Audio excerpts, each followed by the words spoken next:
पवित्र श्रीमद् भागवत गीता, पवित्र चारों वेद, पवित्र कुरान शरीफ, पवित्र बाइबल, पवित्र गुरु ग्रंथ साहिब, पवित्र कबीर साहिब की वाणी में छुपे हुए गूढ़ रहस्य अर्थात तत्व को जानने के लिए कृपया अवश्य सुनिए जगत गुरु तत्वदर्शी संत रामपाल जी महाराज के मंगल प्रवचन। पुण्यात्माओं, पहले परमात्मा की परिभाषा यानी डेफिनेशन ऑफ गॉड सुनाते हैं।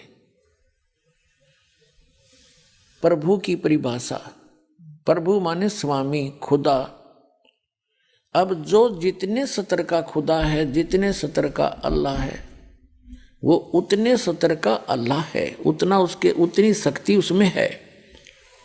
जैसे तहसीलदार भी साहब कहलाता है और एसडीएम को भी साहब बोलते हैं, सब डिविजनल मजिस्ट्रेट को, और डिप्टी कमिश्नर डीसी को भी साहब कहते हैं, और कमिश्नर को भी साहब कहते हैं, मंत्री एक प्रांत के मंत्री को भी साहब बोलते हैं, और मुख्यमंत्री जो प्रांत का एक मुखिया होता है उसको भी साहब कहते हैं, और केंद्र के मंत्रियों को भी साहब कहते हैं, और प्रधानमंत्री को भी साहब कहते हैं, राष्ट्रपति जी को भी साहब कहते हैं, प्रधानमंत्री जी को भी साहब कहते हैं। ये सभी प्रभु हैं, ये सभी खुदा हैं, ये सभी गॉड हैं अपने अपने सतर के। इनकी शक्ति को नकारा नहीं जा सकता, लेकिन इनका कंट्रोलर एक है, राष्ट्रपति और फिर प्रधानमंत्री। ओवरऑल कंट्रोलर तो राष्ट्रपति है, लेकिन वर्किंग उसका जो नुमाइंदा है प्रधानमंत्री, ओवरऑल कंट्रोलर होता है राष्ट्रपति जी का नुमाइंदा इंडिया के अंदर। तो ये इसी प्रकार इस पूरे ब्रह्मांडों की स्थिति को समझेंगे हम, ऐसा ही है जैसे मेंबर ऑफ पार्लियामेंट भारत की एमपी की जो सीट हैं वो 500 हैं, वो सभी एमपी साहब कहलाते हैं, मेंबर ऑफ पार्लियामेंट। और जैसे प्रत्येक प्रांत के अंदर अलग से एमएलए सीट होती है, वो एमएलए साहब कहलाते हैं।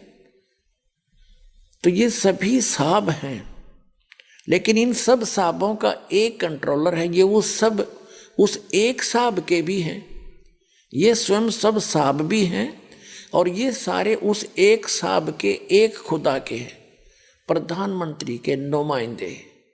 उस ये भी साहब है अपने सतर के। अब जैसे किसी ने रजिस्ट्री करवानी है तो वो चाहे किसी से संबंध रखता, उसका काम तहसीलदार से ही होगा, तो उसके लिए वो तहसीलदार साहब है, उससे ही काम बनेगा, उसको उसने प्रार्थना पत्र लगाना पड़ेगा।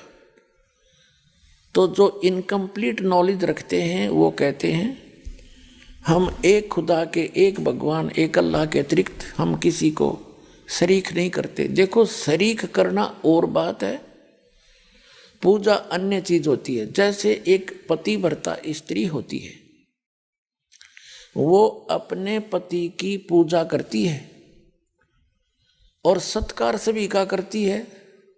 जैसे जेठ है बड़े भाई की तरह, जेठानी है बड़ी बहन की तरह, देवर है छोटे भाई की तरह, देवरानी है छोटी बहन की तरह, ननद है उनको अपनी बहनों की तरह। अन्य जो परिवार के सदस्य हैं सबको यथोचित आदर करती है। वो उनकी पूजा नहीं करती, वो सत्कार है, नमस्कार करना होता है। और जैसे एक ज्वाइंट फैमिली में रहती है, जब तक वो पतिव्रता लड़की, तो सभी से प्यार से रहती है, सबको यथोचित आदर करती है। और जब वो अलग हो जाते हैं तो उस समय उसके हिस्से में उस परिवार का जो भी वस्तु आती है, सामान आता है, उसको सबको उठा के अपने पति के साथ, अपने पति के उस कमरे में, मकान में जो उसके हिस्से में आया उसमें जाकर रख लेगी। उसमें वो किसी के साथ लिहाज नहीं करे और किसी में आस्था नहीं रखती, क्योंकि वो पूजा ही उसकी करती थी। जब उनसे भिन्न हुई तो वो उसकी पूजा कर रही थी, उसके साथ चली गई। लेकिन जब तक ज्वाइंट फैमिली में रही तो उसका फर्ज बने था प्रत्येक से प्यार से रहे, सबका बड़े छोटे का यथोचित आदर करे। तो वो पतिव्रता कहलाती है। और यदि वही पतिव्रता, यदि वही लड़की अपने पति के अतिरिक्त ना सास से मुंह तो ढंगते बोले और ना ननदते, ना जेठ, ना जेठानी, ना ससुरते, तो वो तो कलियारी होगी, रोज घर में झगड़ा रहे, खेचा तानी रहे, तो वो घर शांति से नहीं रह सकता। तो जो व्यक्ति ये कहते हैं कि हम खुदा के अतिरिक्त किसी को भी शीश नहीं नमन नहीं करते, ये उनकी भूल है। नमस्कार करना ये पूजा नहीं है, ये तो एक आदर करना है, बड़े छोटे का सत्कार करना है, झुक कर प्रणाम करे उनको, तो ये पूजा नहीं है। पूजा तो आत्मा से जिसको चाहते हो उसकी पूजा है, और बाकी सब क्रियाएं हैं ये करनी पड़ती है। जैसे हमने जल निकालना है, जल प्राप्ति के लिए हम पूजा जल की करते हैं, और जल कहाँ है? जमीन में।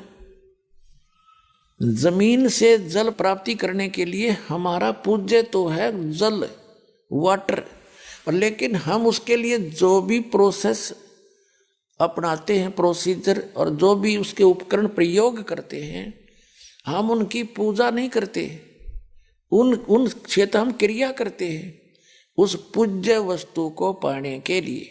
तो जो भी साधना, दंडवत प्रणाम करना, धर्म करना, सुबह दोपहर शाम के ये नित्यनेम करना, नित्य नियम कहो, नमाज कहो, इसको स्वाध्याय कहो या ज्ञान यज्ञ कहो, एक ही बात है। और फिर मंत्र जाप करना, जो यथार्थ मंत्र जाप कर बताए हैं वो करना, ये सब प्रोसीजर है, ये क्रियाएं हैं उस पूज्य वस्तु को पाने के लिए, उस अल्लाहु अकबर यानी कंप्लीट गॉड को पाने के लिए, और उस सतलोक में जाने के लिए जहां सदा सुखी रहता है प्राणी। तो उसके लिए हमारा पूज्य तो है अल्लाहु अकबर, और बाकी जो उसको पाने के लिए, जैसे जल प्राप्ति के लिए हमने बोकी लगानी पड़ती है, पाइप नीचे उतारना पड़ता है, उसके बाद फिर हैंडपंप लगाना पड़ता है, और फिर हैंडपंप की भी हम फिर पूजा करते हैं, ऐसे हिलाते हैं, तो उससे वो पूज्य वस्तु प्राप्त होती है जिसके लिए हमने सब क्रियाएं की थी। तो इसी प्रकार जो हमारे पूज्य परमात्मा हैं, कबीर देव, कबीर अल्लाह, और वो स्थान पाने के लिए जहाँ कोई दुख नहीं है, वहाँ जाने के लिए हमने ये सब क्रियाएं करनी होती हैं। नमस्कार करना पूजा नहीं, और नमस्कार करे बिना अभिमान नहीं जावे, अभिमान वाले को भगवान नहीं मिल सकता। आधिनी के पास है पूर्ण ब्रह्म दयाल, मान बड़ाई मारियो बे अदबी सरकार। तो आज दास बताना चाह रहा है कि जैसे एक प्रांत है, एक स्टेट, उसमें एक मुख्यमंत्री होता है और अन्य उसके मंत्री होते हैं। तो इस एक प्रांत में मुख्यमंत्री का रोल करता है ये ब्रह्म सरपुरुष, जिसने कुरान शरीफ का ज्ञान दिया, जिसने बाइबल का ज्ञान दिया, जिसने श्रीमद् भगवद गीता का ज्ञान दिया, जिसने चारों वेदों ऋग्वेद, यजुर्वेद, सामवेद, अथर्ववेद का ज्ञान दिया। ये एक ब्रह्मांड के अंदर मुख्यमंत्री का रोल करता है, और इसके 3 पुत्र हैं, रजगुण ब्रह्मा, सदगुण विष्णु, तमगुण शिव जी। ये इसके प्रधान हैं, 3 एक विभागीय मंत्री हैं। इसके इनके अतिरिक्त, इनके अंतर्गत और बहुत से देव हैं, जैसे वरुण जल का देवता, और सूर्य देवता जो सभी प्रकाश स्रोतों का इंचार्ज है। जैसे कोई बिजली महकमा है, बिजली महकमे का जो मंत्री है, जिसे पावर मिनिस्टर बोलते हैं, वो कोई पावर हाउस नहीं होता, कोई जड़ नहीं है, वो एक व्यक्ति है चलता फिरता, वो एक मंत्री है, कंट्रोलर है उस बिजली के महकमे का। इसी प्रकार जैसे इरिगेशन मिनिस्टर होता है, यानी सिंचाई नहरों का मंत्री, तो वो नहर नहीं होता। ऐसे ही सूर्य देव है, सूर्य एक देवता है, वो सभी ये जो आग का गोला सूर्य आपको दिखाई देता है, इन ऐसे ऐसे बहुत गुणे सूर्य हैं इस सौर मंडल में, और इन सभी प्रकाश स्रोतों का वो इंचार्ज है, वो मंत्री है अलग से। और जैसे जितने भी पृथ्वी हैं, इनका भी एक देव है, पृथ्वी देवी है। इन सभी ग्रहों की वो संचालक है, उसके अंतर्गत आते। तो ये सभी देवता हैं, ये सभी स्वामी हैं, अपने अपने विभाग के साब हैं, खुदा हैं, अल्लाह हैं। ये सारे खुदा हैं, लेकिन ये इन सब का ओवरऑल कंट्रोलर जो खुदा है, जो असंख्य ब्रह्मांड का स्वामी है, वो अल्लाह ताला है। उसको इसलिए तो अल्लाह ताला का, इसलिए उसको अल्लाह अकबर का, बड़ा भगवान का। इसका मतलब छोटे भगवान भी हैं, छोटे खुदा भी हैं, तभी तो उसको बड़ा कहा ना। बड़े कहने की आवश्यकता नहीं थी, जब और खुदा होते नहीं थे। अगर और प्रभु ना होते और स्वामी ना होते तो उसको बड़ा कहने की क्या आवश्यकता थी, उसको कबीर कहने की क्या आवश्यकता है, जैसे बड़ा मानते मुसलमान भाई। तो अल्लाह अकबर यानी बड़ा भगवान, बड़ा खुदा, बड़ा अल्लाह। तो छोटे अल्लाह भी हैं, यानी छोटे भगवान भी हैं, छोटे प्रभु भी हैं, अपने अपने क्षेत्र के हैं। ये आपको डिफाइन कर ही दिया, ज़्यादा कहने की जरूरत नहीं। अब आपको दिखाते हैं जो कुरान शरीफ का ज्ञानदाता और श्रीमद् भगवत गीता का ज्ञानदाता और वेदों का ज्ञानदाता, इन 4 वेदों का 5वां वेद सूक्ष्म वेद है, जिसको तत्व ज्ञान कहते। वो तो कंप्लीट गॉड गिवन है, उस पूर्ण परमात्मा का दिया हुआ, अपने मुख कमल से आकर बोला है। वो तो इस दास के पास उपलब्ध है। उसी ज्ञान के आधार से तो सारा ज्ञान समझ में आया, नहीं तो सब उलट पुलट हो ही रहा था। तो ये कितना परमात्मा है, कितना स्वामी है, जो कुरान शरीफ का ज्ञानदाता और बाइबल का ज्ञानदाता। यानी बाइबल के अंदर 3 बुक, होली बुक इकट्ठी जल्द हैं। नंबर 1 तौरात, नंबर 2 जबूर, नंबर 3 इंजिल। उन तीनों का संग्रह बाइबल कहलाता है। तो उनका ज्ञानदाता भी ये ब्रह्म है, कुरान शरीफ का ज्ञानदाता भी ये ब्रह्म है, और श्रीमद् भगवद गीता का ज्ञानदाता भी ब्रह्म है, और इन 4 वेदों का ज्ञानदाता भी ब्रह्म है। और परम अक्षर ब्रह्म ने आकर के वो मूल ज्ञान दिया है, जिसमें और आल ज्ञान है। और ज्ञान सब ज्ञानड़ी, वो कबीर ज्ञान सो ज्ञान, और जैसे गोला तोब कायम करता चले मैदान। वो ज्ञान है परमात्मा का दिया हुआ। अब आपको दिखाते हैं वो कितना भगवान है, ये जिसको मुसलमान भाई अपना अल्लाह ताला मानते हैं, जिसने कुरान शरीफ का ज्ञान दिया, उसको वे अपना खुदा मानते हैं, और गलती से उसको वो अल्लाह अकबर भी कहते हैं। जबकि सूरत फुरकानी, कुरान शरीफ के अंदर सूरत फुरकानी 25 और आयत नंबर 52 से 59 में वो कुरान शरीफ का ज्ञानदाता, जो मुसलमान भाई जिसको अपना अल्लाह मानते हैं, वो तो खुद कह रहा है कि वो तो कबीर है, वो तो अल्लाह बड़ा है, जिसने 6 दिन में सृष्टि रची और 7वें दिन तख्त पर जा बैठा। उसका ज्ञान किसी बाखबर से पूछ लो, उसने जब पल्ला झाड़ दिया, वो तो जानता है नहीं उस अल्लाह अकबर के बारे में, उस बड़े भगवान के बारे में तो वो जानता है नहीं, जिसने 6 दिन में सृष्टि रची, 7वें दिन तख्त पर जा बैठा। उसके विषय में ये दास जानता है, और ये भेजा है बताने के लिए। अब अपना कल्याण करवा लो अग्रम अग्रम छोड़ के।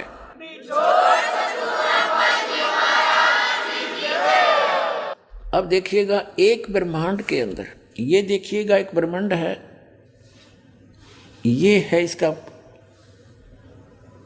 एक मानचित्र। ये एलिपिकल शेप है इसकी, अंडे जैसी, ये ऐसे इतना। इसमें नीचे 7 लोक हैं। ये नीचे के इस पाताल लोक में जीवन है, बाकी ये ग्रहों की तरफ खाली घूमते हैं। ये पाताल लोक है, ये रसातल, तलातल, ये नरक टाइप हैं, ये सारे नरक टाइप, इसमें जीवन है। इसके बाद ये पृथ्वी लोक है, फिर और ये है स्वर्ग लोक। इन 3 लोकों में, पाताल लोक, पृथ्वी लोक और स्वर्ग लोक, इन 3 लोकों पर इन श्री ब्रह्मा जी रजगुण, श्री विष्णु जी सतगुण और श्री शिव जी तमगुण का आधिपत्य है इन तीनों पर। पृथ्वी लोक पर, पाताल लोक और सर्वलोक। ये है ब्रह्मलोक, ये है एक ब्रह्मलोक। इसी ब्रह्मांड के अंदर एक ब्रह्मलोक है, ये सारा मिला के इतना। इसके अंदर इस काल भगवान ने, ये चारों तरफ समुद्र ही समुद्र है, बहुत गहरा समुद्र है, ये समुद्र है। और इसमें इस काल भगवान ने क्या रचना की है, ये एक महा इंद्र का द्वीप बना, इसको महास्वर्ग कहते हैं, इसको महास्वर्ग कहते हैं। इसके ऊपर नकली सतलोक, नकली अलखलोक, नकली डुप्लीकेट अगम लोक और अनामी अर्थात अकय लोक बनाए हैं ये। और ये 88,000 खेड़े हैं। ये सपतपुरी अलग है जिसमें 7 नगरी है छोटी छोटी, और ये धर्मराय का लोक है। ये एक मानसरोवर है इसमें, इस ब्रह्मांड के अंदर। तो ये एक ब्रह्मांड का चित्र है। इस ब्रह्मांड में ये खुद यहाँ गुप्त रहता है महाब्रह्मा रूप में। ये माँ ब्रह्मा के रूप में काल यहाँ रहता है, साथ में दुर्गा को माँ सावित्री रूप में रखता है, और ये महाविष्णु के रूप में रहता है, महाविष्णु के रूप में काल ब्रह्म, और दुर्गा को लक्ष्मी रूप में रखता है। ये 3 नक्षत्र न्यारे न्यारे से गुप्त बना रखे हैं। ये सतोगुण प्रधान नक्षत्र है, ये तमोगुण प्रधान नक्षत्र है। इसमें ये काल महाशिव रूप में रहता है और दुर्गा को पार्वती रूप में रखता है। और ये रजोगुण प्रधान नक्षत्र, इसमें महाब्रह्मा रूप में रहता है और दुर्गा को सावित्री रूप में रखता है। इन तीनों स्थानों पर एक एक पुत्र की उत्पत्ति करता है। जो इस स्थान पर ये उत्पत्ति करते हैं दोनों, दुर्गा जी और काल, ये काल भगवान ब्रह्मा रूप धारण कर लेता है। और इसके साथ फिर ये दोनों सृष्टि क्रम करते हैं। पति पत्नी के व्यवहार से जो पुत्र उत्पन्न होता है वो इन ब्रह्मा जैसी शकल का हो जाता है, रजोगुण युक्त हो जाता है। इस स्थान का ऐसी कंस्ट्रक्शन है। और ये है सतोगुण प्रधान क्षेत्र। इसमें ये काल विष्णु रूप धारण कर लेता है चतुर्भुज रूप में, और दुर्गा को भी रखता है महालक्ष्मी रूप। इन दोनों के संयोग से ये सतोगुण प्रधान क्षेत्र है। यहाँ ऐसी कंस्ट्रक्शन है, यहाँ व्यक्ति का अपने आप स्वभाव बहुत अच्छा रहता है। तो इनके संयोग से जो पुत्र उत्पन्न होता है वो सतोगुण युक्त हो जाता है। और ये है तमोगुण प्रधान क्षेत्र। इसमें ये स्वयं रहता है महाशिव रूप में, दुर्गा को रखता है पार्वती रूप में। इन दोनों के संयोग से जो पुत्र उत्पन्न होता है वो अब ऑटोमेटिकली तमोगुण युक्त हो जाता है, ऐसी शकल का हो जाता है। फिर ये जब युवा हो जाते हैं तब तक इनको कोमा में रखता है। युवा होने के बाद फिर ये दुर्गा के सहयोग से, ये सबके सामने नहीं आता, इसकी वास्तविक रूप शकल तो बहुत बुरी है। जो गीता जी के अंदर ये कहता है, अर्जुन देख मेरा ये काल है, ये हूँ मैं असली रूप, मेरा विराट रूप, और मैं काल हूँ। गर्मध्याय के 32वें श्लोक में गीता जी में कहता है मैं काल हूँ। तो ये काल कहता मैं अपने वास्तविक रूप में कभी किसी के सामने नहीं आता। 7वें अध्याय के 24-25वें श्लोक में श्रीमद् भगवद गीता में कहा है कि मैं अपनी योग माया से छुपा रहता हूँ, और ये मूर्ख जन समुदाय मुझे ये कृष्ण रूप में मान रहे होंगे, व्यक्ति रूप में। मैं कृष्ण नहीं हूँ। वो तो श्री कृष्ण के अंदर बोल रहा था, फिर बाहर निकल कर दिखाया विराट रूप कि ये मेरा असली रूप, और मैं कभी किसी के सामने नहीं आता, ये मेरा अटल घटिया नियम है। तो ये यहाँ गुप्त रहता है, और जिसको दर्शन देता है तो किसी को ब्रह्मा रूप में, किसी को विष्णु रूप में, किसी को शिव जी के रूप में। तो आज तक कोई समझ नहीं पाया कि ये महाब्रह्मा कौन है और महाविष्णु कौन है। इन्हीं को महाब्रह्मा कहने लगे, उसी को सब कुछ मान बैठे। तो अभी तक इस अध्यात्म ज्ञान का सिर पैर नहीं था किसी के पास। इस दास पर दया करी परमात्मा ने, ये सारा रहस्य खोल के धर दिया आपके सामने। बुद्धिमान समाज है, आओ और शरण अपना ज्ञान ग्रहण करो, कल्याण करवाओ और समझो इस ज्ञान को अच्छी तरह। अब ये एक ब्रह्मांड है, ये है एक ब्रह्मांड, ये सारा एक ब्रह्मांड है। और इसमें ये जो काल भगवान है ये एक मुख्यमंत्री का रोल करता है, और इसके 3 मंत्री ये हैं। ये तो प्रधानमंत्री समझो, यानी मेन तो ये 3 है। इसके अंतर्गत फिर और 33 करोड़, जैसे एक मुसलमान भाई है डॉक्टर जाकिर नायक, वो क्या तर्क देता है कि मुसलमान तो मानते हैं सब कुछ खुदा का है, और वो कहता है अधिकतर हिंदू मानते हैं कि जैसे ये सूरज खुदा है और आग खुदा है, पहाड़ खुदा है, मूर्ति खुदा है, सांप खुदा है, यानी ये सब को खुदा मानते हैं। जैसे हम सूर्य देव कहते हैं, वरुण देव जल का देवता हैं और इंद्र स्वर्ग का देवता। तो ये ऐसे वास्तव में ये हैं, ये सभी जो हैं ये भी खुदा हैं, अपने अपने सत्र के प्रभु हैं, अपने अपने सत्र के ये स्वामी हैं, मालिक हैं, इनको नकारा नहीं जा सकता। जैसे पूरे भारत के अंदर अगर सारे एमएलए गणन लगें तो 3-4 हज़ार हो जाएंगे और एमपी 500 हैं ही। एमपी मेंबर ऑफ पार्लियामेंट की जो पद सीट हैं ये फिक्स हैं और इसी प्रकार 33 करोड़ देवताओं की फिक्स हैं। वो 33 करोड़ देवताओं की ये समझ लो मेंबर ऑफ पार्लियामेंट की सीट हैं। वो देवता मर जाते हैं, दूसरे अच्छी आत्माओं को देवता पद प्राप्त हो जाता है। तो इस प्रकार ये सभी देव हैं। देव माने प्रभु हैं, स्वामी हैं अपने सत्र के। लेकिन कुल का मालिक जिसको महादेव कहते हैं, बड़ा भगवान कहते हैं, अल्लाह अकबर कहते हैं, वो सबका मालिक है, उसके सब देव हैं। ये अन्य देव भी उसके हैं, उसके अंतर्गत हैं, उसके कंट्रोल में है। वो सबका मालिक एक है और ये अपने सत्र के प्रभु हैं। ये सब खुदा होते हुए भी उस एक खुदा के हैं। ये सब खुदा भी हैं। ये है रियल डेफिनेशन ऑफ गॉड। और जिन का पता नहीं वो तर्क वितर्क कितना ही कर लो, अटपट मारते ही रहते हैं। तो अब आज पहले जो हमारे खासकर भारतवर्ष में जो गहनी संस्कृत बोला करता था स्पीड से और चारों वेदों को जो घोट रखा था उसको चतुर्वेदी कहा करते थे। और संस्कृत बोलने वाले को महत्व दिया जाता था, चाहे वो कुछ भी अटपट कर रहा है, और सब ये मान लेते थे बड़ा विद्वान है। आज इसका स्थान इंग्लिश ने ले लिया, अंग्रेजी भाषा ने।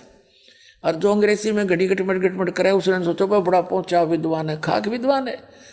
एक भाषा का काम अपने विचारों को दूसरे तक पहुंचाना है। वो सिंपल हो, अक्षेत्रीय हो, चाहे अरबी हो, चाहे पंजाबी हो, चाहे गुजराती या मराठी हो या हिंदी हो, अपनी लोकल मातृभाषा हो, वो ज्ञान खरा होना चाहिए ताकि सामने वाला समझ सके। हमारी बुद्धि काम करना बंद कर जाती है क्योंकि हमने ज्ञान नहीं। तो इस ज्ञान से समझ में होगा कि हम किसको के मान बैठे। अब पूर्ण परमात्मा की परिभाषा आपको समझाई जा रही है, यानी पूरे ब्रह्मांड की सतीथि बता रहे हैं, असंख्य ब्रह्मांडों की। अब जो ये एक ब्रह्मांड में मुख्यमंत्री का रोल करता है ये ब्रह्म है और इसके 3 पुत्र हैं।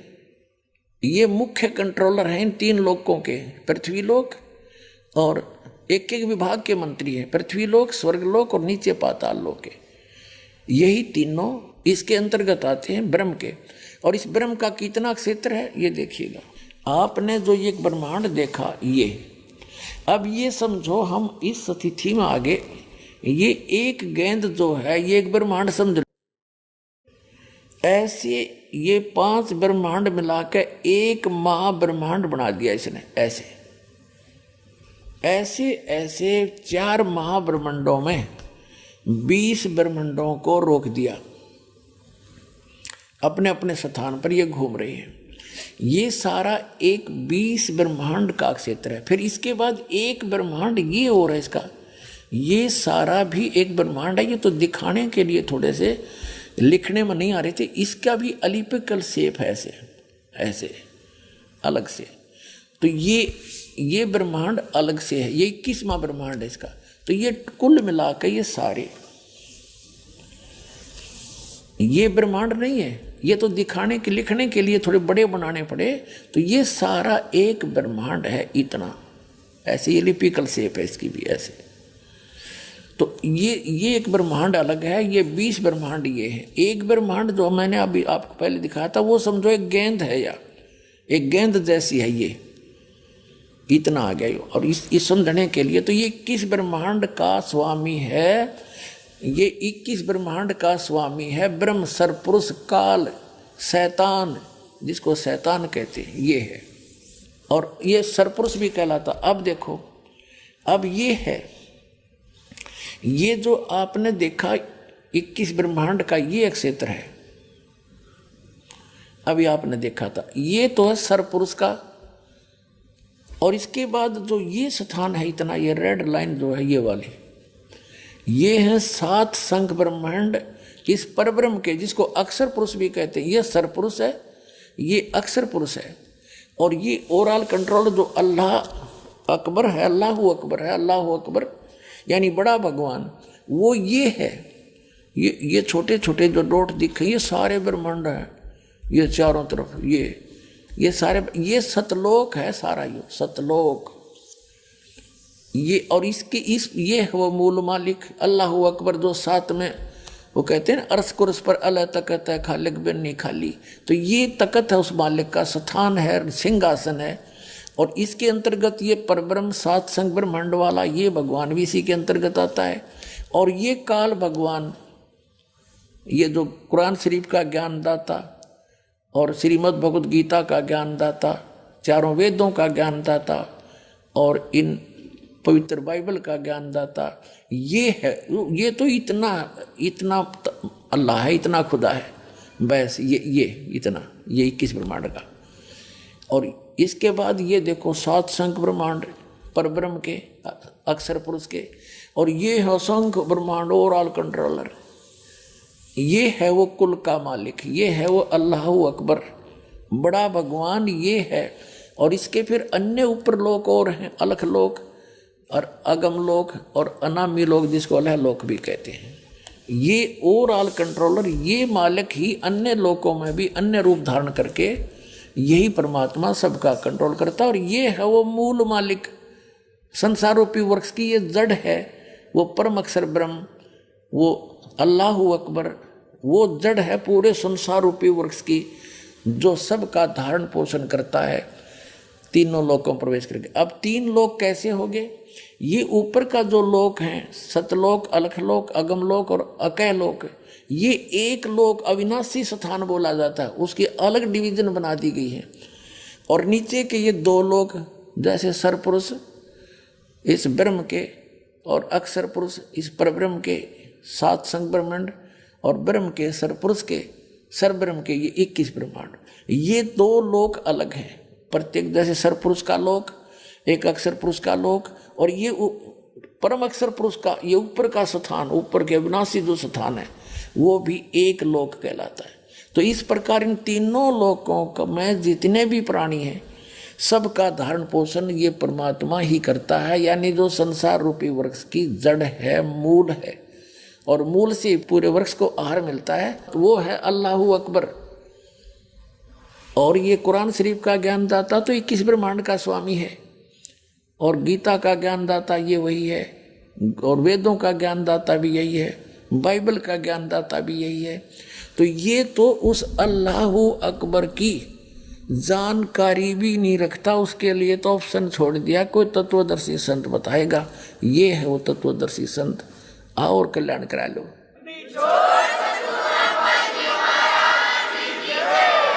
पुण्यात्माओं, इनकम्प्लीट जो नॉलेज रखते हैं उसके विषय में कहा है कि little knowledge is the dangerous thing, नीम हकीम खतराए जान। अभी तक जिन भगवानों को भगवान मान के इस पृथ्वी के जितने भी मानव हैं अपना कल्याण चाहते थे, ये खुद लिटल नॉलेज रखता है। इसने तो ऑप्शन छोड़ दिया कि उसके बारे में किसी बाखबर से पूछ लो। तो इन सदग्रंथों में वर्णित विधि से उस अल्लाहु अकबर की यानी कंप्लीट गॉड की, अक्षर पुरुष की प्राप्ति हो ही नहीं सकती, उसकी भक्ति ही नहीं है। ये तो अल्लाहु अकबर मान के और इस गीता ज्ञानदाता, वेद ज्ञानदाता, कुरान शरीफ के ज्ञानदाता, बाइबल के ज्ञानदाता की पूजा करें। जो अन्य देवता है, अन्य प्रभु है, अन्य स्वामी है, वो कुल मालिक नहीं है, वो अल्लाह ताला नहीं है, वो कंप्लीट गॉड नहीं है। उस कंप्लीट गॉड की जानकारी इस दास के पास है।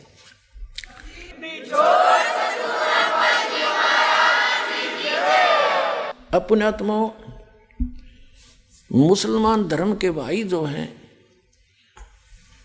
वो कुरान शरीफ को ठीक से ना समझकर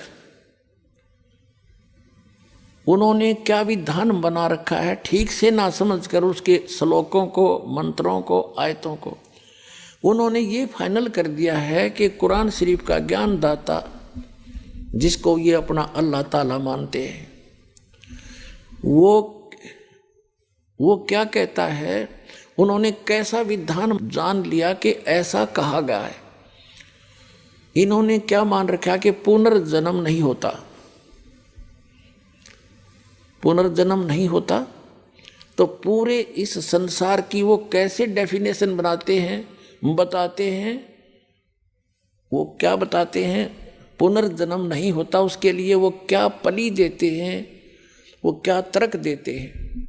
वो क्या पली देते हैं कि परमात्मा सबको जन्म दे रहा है, पैदा कर रहा है। वो क्या मानते हैं कि सबसे पहले बाबा आदम को उत्पन्न किया और उसी की हड्डी निकालकर उसकी पत्नी हव्वा बनाए, उससे फिर वो कहते हैं सब मनुष्य उत्पन्न हुए। और ये मुसलमान भाई भी बाबा आदम को अपना प्रथम पुरुष मानते हैं। और ये भी मानते हैं कि जो कुरान शरीफ का ज्ञान दाता है वो खुद कहता है, कुरान शरीफ में बोला है उसने कि पहले की जो बुक थी, पहले की होली बुक तौरात, जबूर और इंजिल, मैंने ही उन नबियों पर नाजिल की थी, उतारी थी, उनको दिया था वो ज्ञान। ठीक। और ये भी कहते हैं मुसलमान भाई कि कुरान शरीफ अकेले मुसलमानों के लिए नहीं, सभी प्राणियों के लिए, संसार के सभी मानवों के लिए। तो इसका मतलब जो पहले थे उन पर भी लागू और आगे भी लागू होगा ये। ठीक। अब पुनर्जन्म के बारे में वो नहीं मानते। वो क्या कहते हैं कि एक बार आप पैदा हो गए, आपकी मृत्यु जैसी भी उस भगवान ने निर्धारित कर रखी है वो हो जाएगी। उसके बाद आप कब्रों में दबा दिए जाओगे।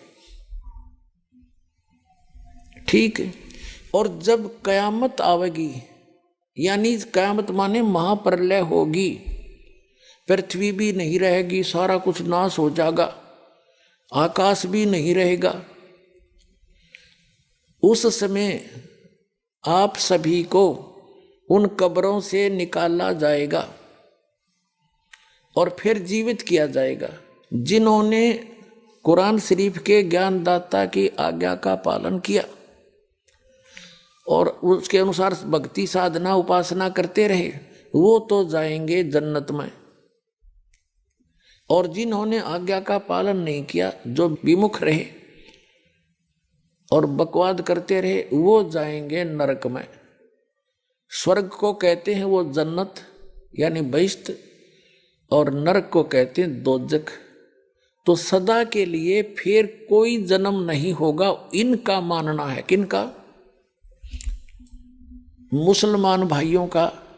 ये दोष मुसलमान भाइयों का नहीं है, उनके कुरान शरीफ के पढ़कर सुनाने वालों की गलती रही है, वो समझ नहीं सके।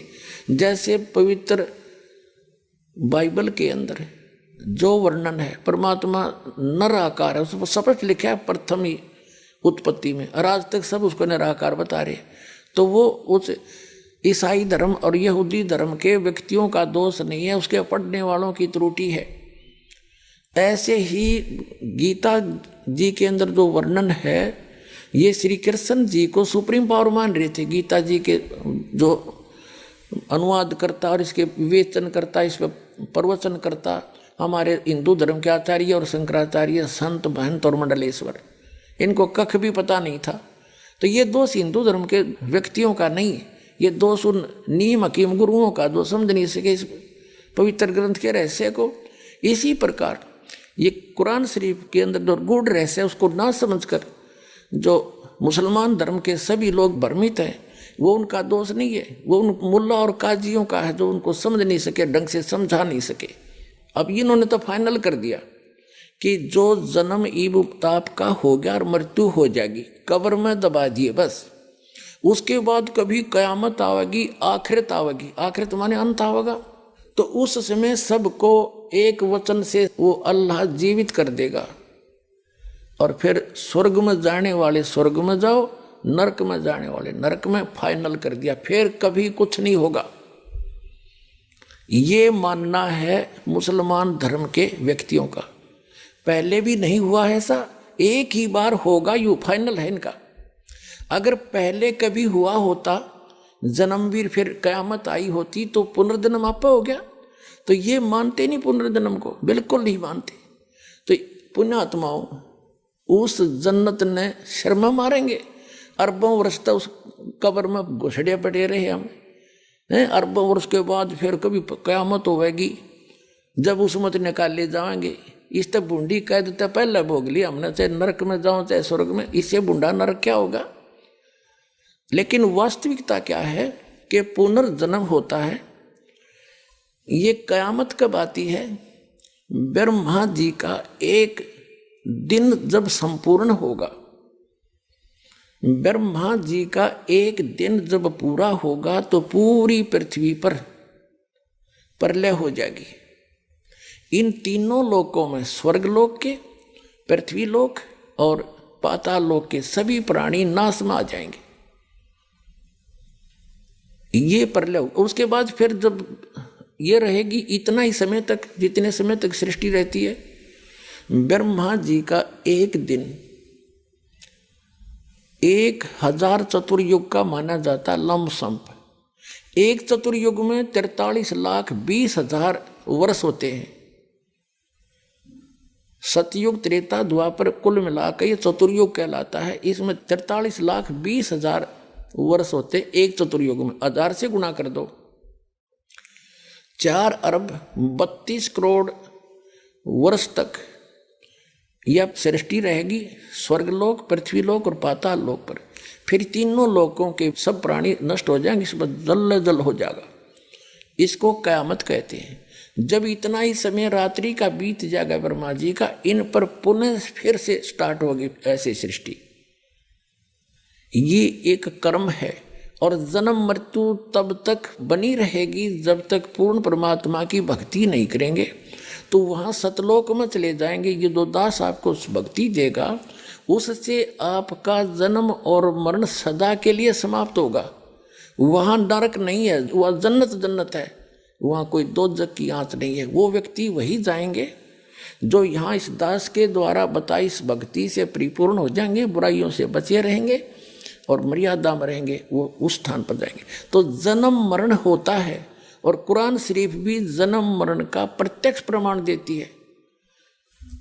पहले तो आप जी ने ये समझना पड़ेगा कि कुरान शरीफ के पढ़ने वाले आज तक नहीं समझ सके कुरान शरीफ में सूरत फुरकानी 25 आयत नंबर 52 से 59 यदि इन्होंने समझा होता तो कुरान शरीफ के ज्ञानदाता को ये अल्लाहु अकबर नहीं कहते, क्योंकि वो तो खुद कह रहे हैं अल्लाहु अकबर की जानकारी तो कुरान शरीफ का ज्ञानदाता रखता ही नहीं। एक बार आपको रूबरू करते हैं, ये देखिएगा पवित्र कुरान शरीफ। ये है कुरान शरीफ, यह है वह इलामी किताब है जिसमें कोई संदेह की गुंजाइश नहीं। ये कहते हैं कि इसमें जो लिखा फाइनल है हमारे लिए कुरान शरीफ। और ये है स अनुवाद सटीपन, इसका अर्थ है स अनुवाद सटीपन शास्त्रीय अरबी पद्धति पर नागरी लिपि में रूपांतरकार नंद कुमार अवस्थी, शेरवानी संस्करण। अब आगे देखते हैं। ये वही है जो का तो जो टाइटल पेज पर था, जिल्द पर था, ये देखिएगा। शेरवानी संस्करण है, प्रकाशक है लखनऊ किताबघर, मौसम बाग, सीतापुर रोड, लखनऊ से। और ये आज का अनुवाद नहीं है, 1969 से चल रहा है ये 17वां संस्करण 2008 ईस्वी में। कॉपीराइट सर्वाधिकार सुरक्षित है। Lucknow Kitabghar, opposite bright Motors, मौसम बाग, सीतापुर रोड, लखनऊ पर। ये उनके फ़ोन नंबर है। ये प्रथम संस्करण 1969 में छपा था। ये हिसाब ला लो, लगभग 44 वर्ष हो गए। और 17वां संस्करण ये अब छपा है। मुद्रक हैं गॉस्पेल प्रेस, लखनऊ। अब हम आपको दिखाते हैं, ये है कुरान शरीफ सूरत फुरकानी और 25, 604 पृष्ठ पे यहाँ दिए नीचे। ये 51 आयत यहाँ समाप्त होती है, ये 52वीं शुरू होती है। फला तुतियल काफिरन व जाहिदुम बिही जिहादन कबीरन, ये कबीर शब्द है। जैसे संस्कृत में मैं हलंत वाला एक्स्ट्रा लगाते हैं तो ये कबीर शब्द है, कबीर, ये 52वीं आयत में। और इनका अनुवाद भी इन्होंने यहाँ कर दिया, ये तो अरबी भाषा में डीपी नागरी लिखी है। ये 51वीं आयत समाप्त हुई, 52वीं प्रारंभ होती है। कुरान शरीफ का ज्ञानदाता अपने नबी, अपने पैगंबर हजरत मोहम्मद को हिदायत दे रहा है, इंस्ट्रक्शन दे रहा है कि सुनो, तो ए पैगंबर तुम काफिरों का कहा न मानना, और इस कुरान की दलीलों से, या मैं जो तुझे कह रहा हूं उनका सामना बड़े जोर से करो। ये कबीर का अर्थ इन्होंने बड़ा कर दिया। हाँ, ये जिहाद का अर्थ लड़ना नहीं होता, ये जिहाद जो है लठ बजाना नहीं, यानी उनकी बातों में नहीं आना। कुरान शरीफ का ज्ञानदाता कहता है कि इन काफिर नहीं मानते कि कबीर वो बड़ा भगवान है कोई, तुम तो ये पैगंबर तुम काफिरों का कहा न मानना, और इस कुरान शरीफ की दलीलों से उनका सामना बड़े जोर से करो। इन्होंने कबीर का अर्थ बड़ा कर दिया। इसका अर्थ वास्तव में ये बनता है कि कुरान शरीफ का ज्ञानदाता कह रहा है कि जो ये काफिर लोग हैं ये नहीं मानते कि कोई बड़ा और भगवान है, इनके शब्दों में। तो कुरान शरीफ का ज्ञानदाता हजरत मोहम्मद से कह रहे हैं कि तय भी इनकी बातों में ना आना, इनके साथ संघर्ष करना, लड़ना नहीं, संघर्ष करना, इनकी बात तू ना मानना अगर तेरी ना मान्यता है। यानी आपकी बातों को ये काफिर नहीं मानना कि कबीर नामक सुप्रीम पावर है, वो अल्लाह ताला है, तो तू इनकी बातों में आकर के अपने इस यथार्थ ज्ञान को भूल ना जाना, छोड़ना नहीं। अब क्या बताया है देखो, तो ए पैगंबर यानी हजरत मोहम्मद कुरान शरीफ का ज्ञानदाता कह रहा है तो काफिरों का कहा न मानना, और इस कुरान की दलीलों से, यानी मैं तुझे जो संदेश दे रहा हूँ इससे उनका सामना बड़े जोर से करो। इसका अर्थ यह है कि कबीर के लिए तू संघर्ष कर, उनकी बात ना मानना, तू सच्ची मान लेना। अब आगे बता, इसका क्लियर हुआ देखिए। अब ये आपने 52 आयत पढ़ ली, अब 53 में कुरान शरीफ का ज्ञानदाता कहता ये कबीर जो बड़ा भगवान है वो वही है जिसने 6 दिन में सृष्टि रची और 7वें दिन तख्त पर जा बैठा, और जिसने सारी सृष्टि रची, ससुराल वाले बनाए, बहू बेटी बनाई, सब मनुष्य पैदा किए, पृथ्वी और आसमान के बीच में जो भी कंस्ट्रक्शन है, रचना है, उसने ही की। तो कुरान शरीफ का ज्ञानदाता तो रचनार भी कौन ही, ये तो कोई और बता रहा है कि वो है सारी सृष्टि का रचने वाला, और वो अल्लाह बड़ा है। वो 6 दिन में सृष्टि रचकर 7वें दिन तख्त पर जा बैठा, तो कुरान शरीफ का ज्ञानदाता वो अल्लाह बड़ा नहीं है। देखो अब हम 53 आयत पढ़ेंगे, और वही है वो कबीर नामक अल्लाह, कबीर अल्लाह, बड़ा अल्लाह वही है जिसने 2 दरियाओं को मिला चलाया, एक का पानी मीठा प्यास बुझाने वाला और एक का खारी कड़वा, और दोनों में एक आड़ और मजबूत रोक बना दी।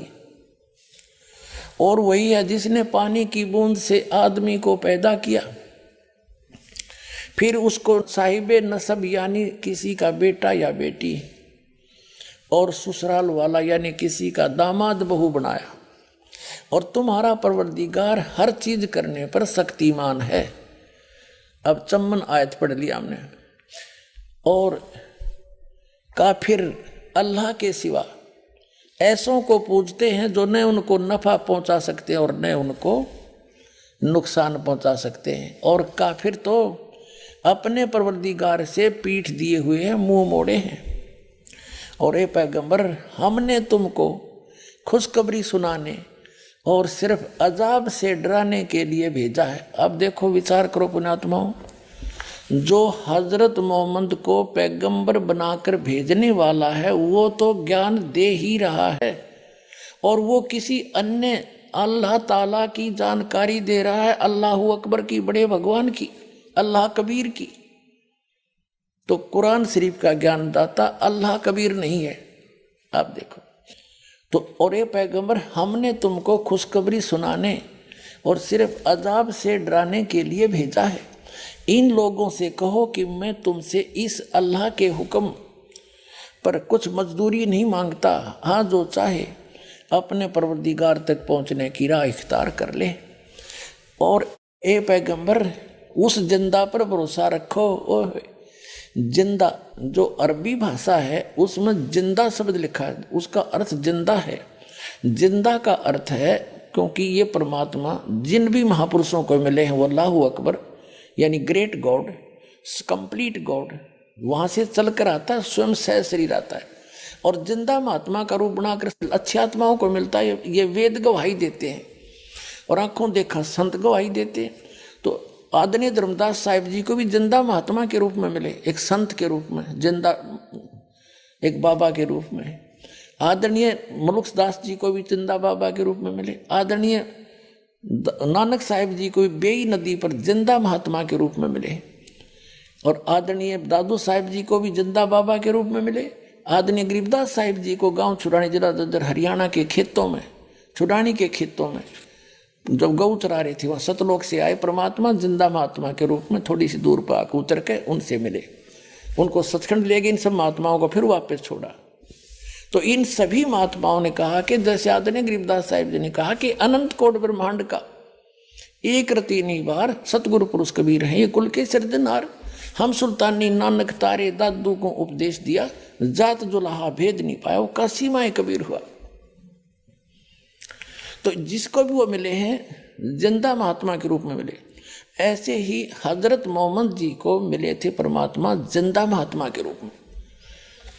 और हजरत मोहम्मद जी को यहाँ इस एक ब्रह्मांड के अंदर परमात्मा ने अपना मिनी सतलोक बना रखा है। जैसे प्रत्येक देश का प्रत्येक देश में एक राजदूत भवन होता है, तो इसमें ले गए थे हजरत मोहम्मद को, वहाँ समझाने की चेष्टा की, पर नीचे इनके बहुत अनुयायी हो गए थे, यहाँ उनकी खूब प्रभुता हो गई थी। कब वो परमात्मा अल्लाह अकबर कहते हम मोहम्मद को वहाँ ले गए उस सूक्ष्म वेद में, गॉड की अपने मुख से बोले हुए अमृत तत्व ज्ञान में परमात्मा ने, अल्लाह अकबर ने, कबीर भगवान ने बोला है हम मोहम्मद को वहाँ ले गए, इच्छा रूपी वहाँ नहीं रहो। उल्ट मोहम्मद मैल पठाया, गुज बीरज एक कलमा लाया, रोजा बंग नमाज दई रे, बिस्मल की नहीं बात कही रे। मारी गऊ शब्द के तीरम, ऐसे होते मोहम्मद पीरम, और शब्द फिर जवाई, और उसका जीव रखा, मांस नहीं खाया उन्होंने। गऊ शब्द मारी हजरत मोहम्मद ने वचन से, अपनी सिद्धि से, और उसको वचन से जीवित कर दिया।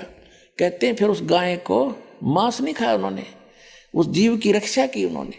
मारी गऊ शब्द के तीरम, ऐसे होते मोहम्मद पीरम, शब्द फिर जवाई, अंसा रखा, यानी जीव की रक्षा की, मारा नहीं, खत्म नहीं किया गाय को, और गोश्त नहीं बख्या, गोश्त मांस नहीं खाया, ऐसे पीर मोहम्मद भाई। तो ये कहते हैं कि जिंदा महात्मा के रूप में जो तुझे मिला था उस पर भरोसा रखना, वो पूर्ण परमात्मा है, वो अल्लाह अकबर है। कुरान शरीफ का ज्ञान दाता कह रहा है, लेकिन उस अल्लाह अकबर से वो स्वयं परिचित नहीं है, संकेत कर रहा है कि जो तुझे जिंदा महात्मा के रूप में मिला था। एक बार तो हजरत मोहम्मद जी ने एक बकरे को वचन से मार दिया था, वचन से जीवित कर दिया था। फिर एक बार उन्होंने गाय को मारा, लेकिन गाय को मारा तो उनसे जीवित नहीं हुई, तब उन्होंने अल्लाह अकबर कह के पुकारा, तो वो अल्लाह अकबर पुकारने से वो पूर्ण परमात्मा अल्लाह अकबर एक सूक्ष्म रूप में आए, जिंदा महात्मा का ही रूप बनाकर आते। वो केवल हजरत मोहम्मद को दिखाई दे रहे थे, किसी अन्य को नहीं दिखाई दे रहे थे। गऊ मार तो दी थी एक बार हजरत मोहम्मद जी ने, फिर दोबारा जीवित ना हुई, तब उन्होंने पुकारा उस मालिक को, परमात्मा आए और सूक्ष्म रूप में आके, वो सूक्ष्म रूप का अर्थ होता अन्य को नहीं दिख रहे थे, उन्होंने को दिखाई दे रहे थे, और वह गऊ जीवित कर गए।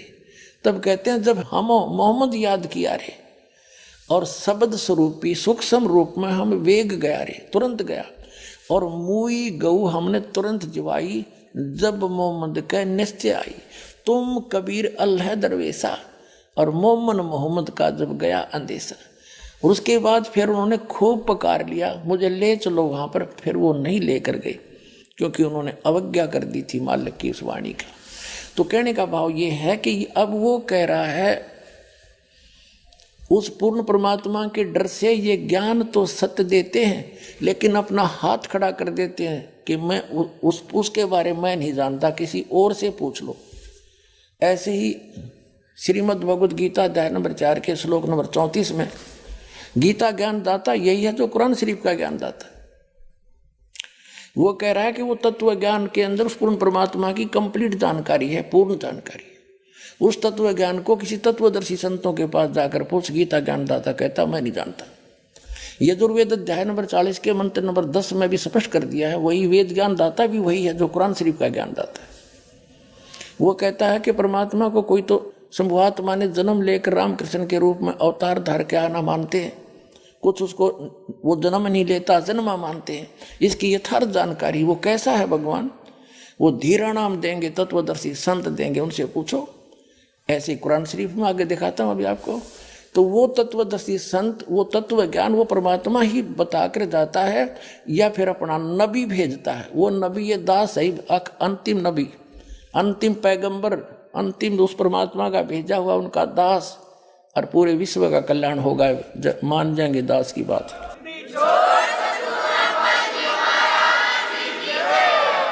कुरान शरीफ का ज्ञान दाता अपने पैगंबर हजरत मोहम्मद को कह रहा है और किसी अन्य अल्लाह अकबर अपने से अन्य खुदा की, अन्य अल्लाह की जानकारी दे रहा है। देखिए अब हम यहां तक पढ़ चुके हैं कुरान शरीफ सूरत फुरकानी 25 और हम आयत नंबर यहां पर आगे हैं।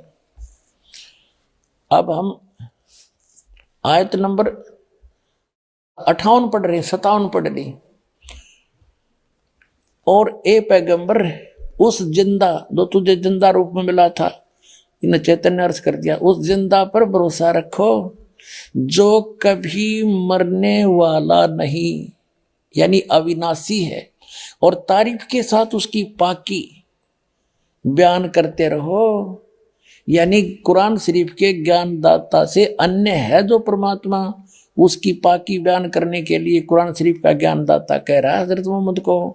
और अपने बंदों के गुनाहों से वह काफी खबरदार है। ये तो वो खबरदार यानी खूब जानता है तुम्हारे सबको जो जैसा करता है। और ये वही है जिसने 58 पढ़ दी 59 आयत है, जिसने आसमानों और जमीन और जो कुछ उनके बीच में है सबको 6 दिन में पैदा किया, फिर तख्त पर जा बिराजा, तख्त पर जा बैठा। वह अल्लाह बड़ा, वो अल्लाह वो अकबर है, वो अल्लाह कबीर है, वो अल्लाह बड़ा है, रहमान है, दयालु है। तो उसकी खबर किसी बाखबर यानी इल्म वाले से, तत्वदर्शी संत से पूछ देखो। कुरान शरीफ का ज्ञानदाता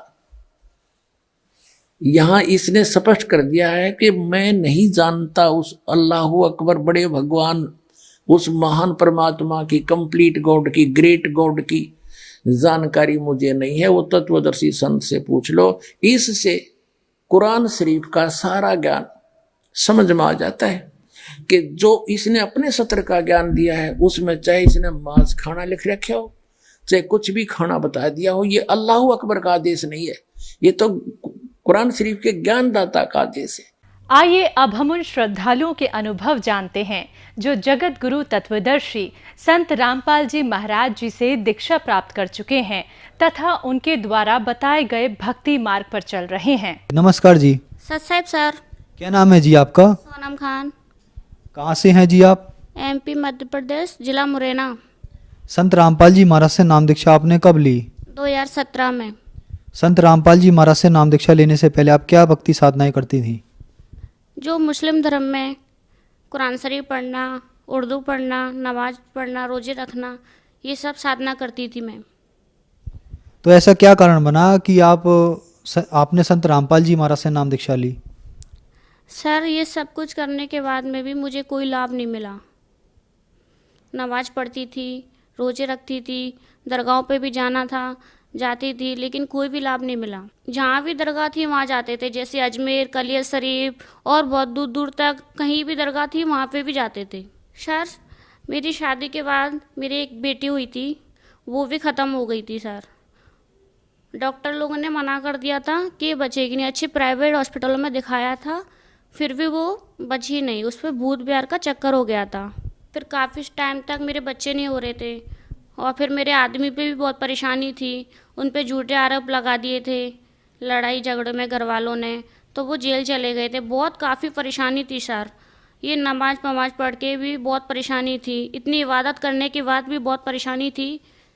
फिर मैंने संत रामपाल महाराज जी के बारे में सुना तो मैंने नाम दीक्षा ली। मैंने मन में बोला, अगर संत रामपाल महाराज जी सच्चे हैं तो मेरे हस्बैंड को निकलवा दो। तो उसी रात को संत रामपाल महाराज जी ने रात को मेरे हस्बैंड को जेल से निकलवा दिया। फिर मैंने 1 महीने बाद संत रामपाल महाराज जी से नाम दीक्षा ली। फिर मैंने हस्बैंड को समझाया कि देखो, कुरान शरीफ में लिखा है कि कबीर ही अल्लाह है, जो अपन मानते हैं। उनको मैंने समझाया, कुरान शरीफ हम दोनों ने पढ़ा, उनने भी समझा ज्ञान। फिर मैंने नाम दीक्षा ली। फिर कुछ दिन बाद मेरे हस्बैंड ने भी नाम दीक्षा ले रखी संत रामपाल महाराज जी से। फिर मेरे एक लड़का हुआ संत रामपाल महाराज जी से जुड़ने के बाद। और रोज़ जो मन में सोचते हैं संत रामपाल महाराज जी से, जो भी मन में सोचते हैं वो पूरा हो जाता है। और भूत प्रेत की परेशानी थी वो भी सारी हट गई हैं। और मेरे हस्बैंड को काम भी नहीं मिलता था, आज वो अच्छे से काम कर रहे हैं उनसे जुड़ने के बाद में भी। और मेरी मम्मी पापा भी मेरी मम्मी अच्छे से रहती हैं, कोई भी दिक्कत नहीं है, कोई भी परेशानी नहीं है। पहले वो भी यही इबादत करती थी जैसे हम कर रहे हैं, वो भी यही इबादत करती थी, फिर भी दुखी रहती थी, बहुत दुखी रहती थी सर। और हम भी दुखी रहते थे इतनी इबादत करने के बाद भी। अब संत रामपाल महाराज जी से जुड़ने के बाद में कोई भी दिक्कत नहीं है, बहुत लाभ मिलते हैं, रोज़ के लाभ मिलते हैं सर। संत रामपाल महाराज जी से जुड़ने के बाद हमें घर में रोज़ ही लाभ मिलते हैं। जैसे मेरे हस्बैंड काम नहीं करते थे, उनको काम में मन ही नहीं लगता था, अब वो इतना काम करते हो घर में बिल्कुल भी झगड़ा नहीं होता। पहले मुझसे लड़ते रहते थे, झगड़ते रहते थे, अब बिल्कुल भी झगड़ा नहीं होता। संत रामपाल जी महाराज से नाम दीक्षा लेने के बाद आपको बहुत सारे लाभ मिले, जैसे कि आपने बताया कि आप मुस्लिम धर्म से हैं और फिर अपने धर्म के अनुसार अपनी इबादत करती थी। तो क्या जब आप संत रामपाल जी महाराज के शरण में आई, आप हिंदू में कन्वर्ट हुई? सर, मैं संत रामपाल महाराज जी की शरण में आई हूँ, ना तो मैं हिंदू हो गई हूँ, मुझे तो एक अल्लाह की तलाश थी। और जो संत रामपाल महाराज जी बता रहे हैं, जो ज्ञान जो कुरान शरीफ में लिखा है वही बता रहे हैं, उसी को मैं कर रही हूँ। उसी से मुझे बहुत लाभ मिल रहे हैं जो संत रामपाल महाराज जी बता रहे हैं। कुरान शरीफ में लिखा है 786 बार अल्लाह का नाम, कबीर का नाम, वो अपने कबीर हैं। फिर आपने संत रामपाल जी महाराज से नाम दीक्षा ली, तो जो श्रद्धालु आज आपको टीवी पर देख रहे हैं, खासकर मुस्लिम धर्म के समाज को, आप क्या कहना चाहेंगी? मैं मुस्लिम समाज धर्म से यही कहना चाहूँगी कि कहीं भी रोज़े रखने से, कुरान शरीफ पढ़ने से और उर्दू पढ़ने से, रोज़े रखने से, 5 वक़्त की नमाज़ पढ़ते हैं जो मुस्लिम धर्म, उसमें भी कहीं भी लाभ नहीं है। संत रामपाल महाराज जी की शरण में आओ, अपना कल्याण कराओ। कुरान शरीफ में जो लिखा है संत रामपाल महाराज जी बताते हैं, उसी को करने से लाभ मिलते हैं बहुत। जो इबादत में कुरान शरीफ में लिखा है उसी को बताते हैं संत रामपाल महाराज जी। संत रामपाल जी महाराज से नाम दीक्षा कैसे ली जा सकती है? संत रामपाल महाराज जी से नाम दीक्षा चैनल पे सत्संग आता है, उस पर एक पीली पट्टी आती है, उस पर वो नंबर लिखा रहता है, उस पर डायल करो। और आसपास भी केंद्र में खुले रहते हैं, वहाँ जाके नाम दीक्षा ले सकते हैं संत रामपाल महाराज जी से। धन्यवाद जी।